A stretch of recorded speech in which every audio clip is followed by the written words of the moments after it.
Hi hello guys, welcome back to Phil's Dimensions. അപ്പോൾ ഇന്നത്തെ topic നമ്മൾ പഠിക്കാൻ പോകുന്ന കാര്യങ്ങൾ കോമ്പോസിഷൻ, അതുപോലെ തന്നെ റൂൾ ഓഫ് 180 ഡിഗ്രി. അപ്പോൾ നമുക്ക് സ്റ്റാർട്ട് ചെയ്യാം. എന്താണ് ഒരു കോമ്പോസിഷൻ? കോമ്പോസിഷൻ എന്ന് പറഞ്ഞു കഴിഞ്ഞാൽ നമ്മുടെ സീനിലുള്ള കാര്യങ്ങൾ അങ്ങോട്ടും ഇങ്ങോട്ടും വേണ്ട രീതിയിൽ അറേഞ്ച് ചെയ്യുക, ഷോർട്സിനെ സെറ്റപ്പ് ചെയ്യുക, ഇതൊക്കെ ഇങ്ങനത്തെ കാര്യങ്ങളെല്ലാം നമ്മൾ ചേർത്ത് പറയുന്നൊരു പേരാണ് കോമ്പോസിഷൻ. കോമ്പോസിഷൻ റൂൾസിൽ ഒരു മെയിൻ റൂളാണ് the rule of third. Rule of third എന്ന് പറഞ്ഞു കഴിഞ്ഞാൽ എങ്ങനെയാണെന്ന് ചോദിച്ചു കഴിഞ്ഞാൽ, നമുക്ക് ഒരു സ്ക്രീനിനെ നമ്മൾ ഈക്വൽ ആയിട്ടുള്ള 9 പാർട്സ് ആയിട്ട് ഡിവൈഡ് ചെയ്യുക എന്നുള്ളതാണ്. നമ്മുടെ ആ ഒരു സീൻ ഇമേജിനെ, സ്ക്രീനിലുള്ള ആ ഏരിയയെ നമ്മൾ ടോട്ടലി ഉള്ള ഏരിയയെ കംപ്ലീറ്റ്ലി നമ്മൾ 9 ഈക്വൽ ഡിവിഷൻസ് ആയിട്ട് ഡിവൈഡ് ചെയ്യും. അപ്പോൾ അതിൽ നമുക്ക് മെയിനായിട്ട് വരുന്ന കാര്യങ്ങളെന്ന് പറഞ്ഞാൽ, നമ്മൾ ശ്രദ്ധിക്കേണ്ട കാര്യങ്ങളെന്ന് പറഞ്ഞാൽ, സ്ക്രീനിൻ്റെ സെൻറ്ററിലായിട്ട് ഒരിക്കലും സബ്ജക്റ്റിനെ പ്ലേസ് ചെയ്യരുത്. അതിന് പകരം സ്ക്രീനിൻ്റെ ലെഫ്റ്റ് സൈഡിലോട്ടോ റൈറ്റ് സൈഡിലോട്ടോ ആയിട്ട് നമുക്ക് സബ്ജക്റ്റ് പ്ലേസ് ചെയ്യുന്നതായിരിക്കും ഏറ്റവും better.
Next 180 degree rule.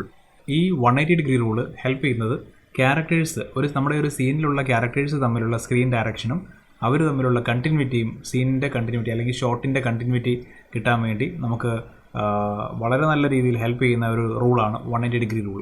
Okay, അപ്പോൾ അതിനകത്ത് മെയിനായിട്ട് നമ്മൾ ശ്രദ്ധിക്കേണ്ട കാര്യം എന്ന് വെച്ചാൽ, ക്യാമറ ക്യാരക്ടേഴ്സിൻ്റെ ഒരു സൈഡിൽ തന്നെ ആയിരിക്കും, വേറെ ഒരു സൈഡിലോട്ടും പോവില്ല. ഏത് സൈഡിലാണോ സീൻ സ്റ്റാർട്ട് ചെയ്യുമ്പോൾ അല്ലെങ്കിൽ ഷോട്ട് സ്റ്റാർട്ട് ചെയ്യുന്ന സമയത്ത് ക്യാമറ ഉണ്ടാവുക, ആ സൈഡിൽ തന്നെ പാൻ ചെയ്യുന്ന രീതിയിൽ, ലെഫ്റ്റിലോട്ടോ റൈറ്റിലോട്ടോ പാൻ ചെയ്യുന്ന രീതിയിലോ അല്ലെങ്കിൽ ആ സൈഡിൽ തന്നെയോ സ്റ്റേ ചെയ്യുന്നത് പോലെ, സ്റ്റില്ലായിട്ട് സ്റ്റേ ചെയ്യുന്നത് പോലെയോ ആയിരിക്കും ക്യാമറ ഉണ്ടാവുക. അപ്പോൾ അതാണ് അതിൻ്റെ ഒരു പ്രത്യേകത. ഇതാ നമുക്കിവിടെ ഒരു ഇമേജ് കാണാം. അപ്പോൾ അതിൽ കാണുന്നത് പോലെ തന്നെ, കുറച്ച് മുമ്പ് ഞാൻ പറഞ്ഞതുപോലെ തന്നെ, ഇതിലെ ബ്ലൂ ഷർട്ട് ഇട്ട ക്യാരക്ടർ ഓൾവേസ് ലെഫ്റ്റ് സൈഡ് തന്നെ ആയിരിക്കും. അതുപോലെ തന്നെ ഇതിലെ റെഡ് ഷർട്ട് ഇട്ട ആൾ എപ്പോഴും റൈറ്റ് സൈഡ് തന്നെ ആയിരിക്കും. അത് ഏത് ഷോട്ടാണെങ്കിൽ പോലും അങ്ങനെ തന്നെ ആയിരിക്കും. ഈ സീക്വൻസിൽ അല്ലെങ്കിൽ ഈ സീനിൽ ഏത് ഷോട്ടാണെങ്കിലും ഇതിൽ ബ്ലൂ ക്യാരക്ടർ നിൽക്കുന്ന പൊസിഷനും റെഡ് ക്യാരക്ടർ നിൽക്കുന്ന പൊസിഷനും ഒരിക്കലും മാറുന്നില്ല. അപ്പോൾ ഈ പെട്ടെന്ന് അങ്ങനെ ഒരു പ്രശ്നം വരുന്ന സമയത്ത്, എങ്ങനെ പ്രശ്നം വരുന്ന സമയത്തെന്ന് ചോദിച്ചു കഴിഞ്ഞാൽ, റെഡ് പെട്ടെന്ന് ലെഫ്റ്റിലോട്ടോ ബ്ലൂ പെട്ടെന്ന് റൈറ്റിലോട്ടോ വന്നു കഴിഞ്ഞാൽ പെട്ടെന്ന് നമ്മൾ ഓഡിയൻസ് കൺഫ്യൂസ് ആവും. ഇതെന്ത് പറ്റി, പെട്ടെന്ന് ക്യാരക്ടർ പൊസിഷൻ ചേഞ്ച് ചെയ്തോ എന്നൊരു തോന്നലുണ്ടാവും. എന്ന് വെച്ചാൽ ക്യാമറയുടെ ആംഗിൾ വെച്ചിട്ട് തിരിച്ച് വെക്കുമ്പോഴത്തേക്ക് സ്ക്രീനിലോട്ട് നോക്കുമ്പം ലെഫ്റ്റ് സൈഡിൽ ബ്ലൂവും റൈറ്റ് സൈഡിൽ റെഡും നിൽക്കുന്നുണ്ടെങ്കിൽ, നമ്മളെ നോക്കുന്ന രീതിയിൽ ഒരു ക്യാമറ വെക്കുകയാണെങ്കിൽ അതിലൂടെ കാണുമ്പോൾ എങ്ങനെയായിരിക്കും? നേരെ ഓപ്പോസിറ്റ് ആയിട്ടായിരിക്കും കാണുക. ബ്ലൂ നിൽക്കുന്ന പൊസിഷനിൽ റെഡും, റെഡ് നിൽക്കുന്ന പൊസിഷനിൽ ബ്ലൂവും ആയിരിക്കും. അന്നേരം ഓഡിയൻസ് ആയിട്ടുള്ള നമുക്കുണ്ടാകുന്ന കൺഫ്യൂഷൻ, ഇവർ പൊസിഷൻ ചേഞ്ച് ചെയ്തോ? അവർ ക്യാമറയെക്കുറിച്ചൊന്നും ഓഡിയൻസ് ചിന്തിക്കില്ല. ഓഡിയൻസ് ചിന്തിക്കുന്നത് സ്ക്രീനിൽ നോക്കുമ്പം ആദ്യം അവർ ലെഫ്റ്റ് സൈഡിൽ തന്നെ നിന്നു ബ്ലൂക്കാരൻ, റെഡ് റൈറ്റ് സൈഡിലുമായിരുന്നു, പെട്ടെന്ന് അവരുടെ പൊസിഷൻ ചേഞ്ച് ചെയ്തല്ലോ, അപ്പോൾ അവരാണോ നീങ്ങിയത് അതോ ക്യാമറയുടെ പ്രശ്നമാണോ അല്ലെങ്കിൽ ക്യാമറയിലൂടെ വേറെ ഒരു ഷോട്ട് കാണിച്ചതാണോ എന്ന് മനസ്സിലാക്കാൻ നോർമൽ ഓഡിയൻസിന് കൺഫ്യൂഷൻ ഉണ്ടാവും. അതുപോലെ മറ്റൊരു എക്സാമ്പിൾ പറഞ്ഞാൽ ഒരു കാർ ചേസിൻ്റെ കാര്യമാണ് പറയുന്നതിരിക്കട്ടെ. കാറ് നല്ല സ്പീഡിൽ മൂവ് ചെയ്തുകൊണ്ടിരിക്കുകയാണ്. അപ്പോൾ അതിൻ്റെ സ്ക്രീൻ ഡയറക്ഷൻ എന്ന് പറയുമ്പോൾ നമുക്കിപ്പോൾ കാണുന്ന പോലെയാണ്, ലെഫ്റ്റിൽ നിന്ന് റൈറ്റിലോട്ട് പോകുന്ന പോലെ ഈ ഒരു പെർസ്പെക്റ്റീവ് നിങ്ങൾക്ക് കാണാമല്ലോ. അപ്പോൾ അങ്ങനെ പെട്ടെന്ന് പൊയ്ക്കൊണ്ടിരിക്കുകയാണ്.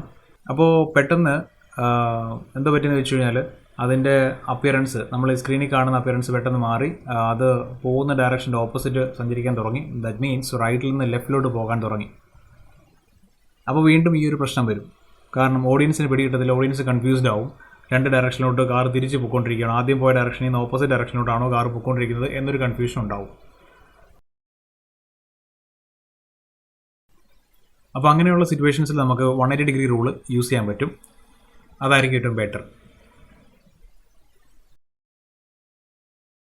ഓക്കെ, വീണ്ടും നമുക്ക് ആ ക്യാരക്ടറിൻ്റെ സീനിലോട്ട് നമുക്ക് തിരിച്ചു പോകാം. രണ്ട് ക്യാരക്ടേഴ്സ് നിൽക്കുന്ന സീനിൽ ബ്ലൂ ഷർട്ടും റെഡ് ഷർട്ടും. അപ്പോൾ അതിലോട്ട് പോകുമ്പോഴത്തേക്ക് നമ്മുടെ ക്യാമറ, ഇപ്പം നമുക്ക് ചിലപ്പോൾ ക്യാമറ അങ്ങോട്ടും ഇങ്ങോട്ടൊക്കെ മൂവ് ചെയ്യുന്നിരിക്കും. ചില പ്രത്യേക റീസൺസ് ഉണ്ടായിരിക്കും അവിടെ, ഡയറക്ടേഴ്സിൻ്റെയോ അല്ലെങ്കിൽ സ്ക്രിപ്റ്റ് റൈറ്റേഴ്സിൻ്റെ കാര്യങ്ങൾ. അവിടെ ആ ഒരു സ്റ്റോറിക്ക് അത് അനിവാര്യമായ ഒരു കാര്യമായിരിക്കും ക്യാരക്ടേഴ്സിൻ്റെ ക്യാമറ അങ്ങോട്ടും ഇങ്ങോട്ടും ക്യാരക്ടേഴ്സിൻ്റെ സൈഡിലോട്ട് മൂവ് ചെയ്യണം എന്നുള്ളത്.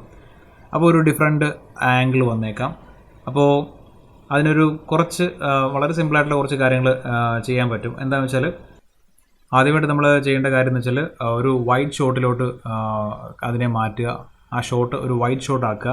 എന്നിട്ട് ക്യാരക്ടേഴ്സിൽ ഒരാളെ സ്ക്രീനിൻ്റെ ലെഫ്റ്റിൽ നിന്ന് റൈറ്റിലോട്ടോ റൈറ്റിൽ നിന്ന് ലെഫ്റ്റിലോട്ടോ അടുത്ത ഒരു പൊസിഷനിലോട്ട്, പുതിയ പൊസിഷനിലോട്ട് നടക്കുന്നതായിട്ടോ അല്ലെങ്കിൽ ജോഗ് ചെയ്യുന്നതായിട്ടോ വാക്ക് ചെയ്യുന്നതായിട്ടോ റൺ ചെയ്യുന്നതായിട്ടോ കാണിക്കുന്ന ഒരു സീൻ കൊടുക്കുക. എന്നിട്ട് തിരിച്ച് ക്ലോസപ്പിലോട്ട് വരാം. അങ്ങനെ കാണിക്കുന്നതിലൂടെ ഓഡിയൻസ് നല്ലൊരു ക്ലാരിറ്റി കൊടുക്കാൻ പറ്റും പൊസിഷൻ ചേഞ്ച് വന്നതിനെക്കുറിച്ച്. അല്ലെങ്കിൽ ഒരു കൺഫ്യൂഷൻ ഉണ്ടാകും. ചില ഓഡിയൻസ് വിചാരിക്കും മാറിയിട്ടില്ല, ചില ഓഡിയൻസ് വിചാരിക്കും ഓക്കെ മാറിയിട്ടുണ്ടായിരിക്കും.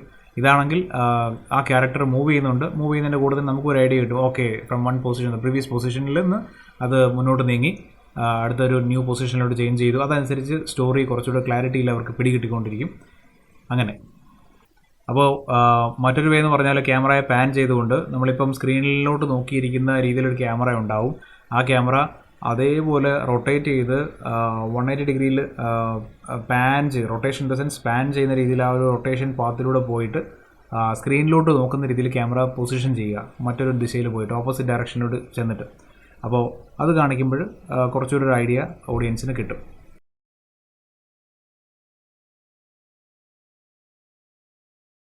നമ്മളിന്ന് പഠിച്ചത് കോമ്പോസിഷൻ റൂൾസും പിന്നെ അതിനകത്ത് ഉള്ള കുറേ സബ് ഡിവിഷൻസുമാണ്.